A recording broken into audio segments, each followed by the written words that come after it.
Thursday ஆஃப்டர்நூனுக்கு ஒரு சூப்பரான lunch combo தான். என் அம்மா தான் செஃப் அன்னைக்கு. என் அண்ணன் இருந்துட்டு காலையிலேயே போயிட்டு ஃபிஷ் அண்டு ப்ரான்லாம் வாங்கிட்டு வந்துட்டாங்க.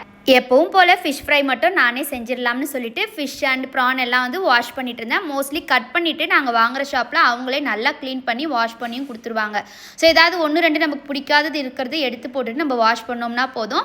ப்ரான் கூட நம்ம க்ளீன் பண்ண வேண்டிய அவசியமே இல்லை. ப்ரான்மே ரொம்ப சூப்பராக வந்து க்ளீன் பண்ணி கொடுத்துருவாங்க. ஸோ நம்ம வாஷ் மட்டும் பண்ணிக்கலாம். பாருங்கள் எந்த அளவுக்கு க்ளீன் பண்ணி கொடுத்துருக்காங்கன்னு சொல்லிட்டு இதெல்லாம் க்ளீன் பண்ணி வச்சுட்டு நான் வந்து ஃபிஷ் ஃப்ரைக்கு மசாலா போட ஆரம்பிச்சிட்டேன். இது வந்து மீன் குழம்பு இல்லை, அம்மா வந்து பூண்டு குழம்பு தான் வந்து வச்சுருந்தாங்க. ஸோ பூண்டு குழம்பு அண்டு அதோட வந்து ஃபிஷ் ஃப்ரை அண்ட் ப்ரான் தொக்கு, ரசம் இதெல்லாம் தான் வந்து அன்னைக்கோட மெனு இருந்துட்டு. ஸோ அண்ணா திடீர்னு ஃபிஷ் ஃப்ரை வேணும்னு சொல்லி கேட்டதுனால அவனே போய் எடுத்துகிட்டு வந்தான். அம்மா சூப்பராக செஞ்சு கொடுத்தாங்க.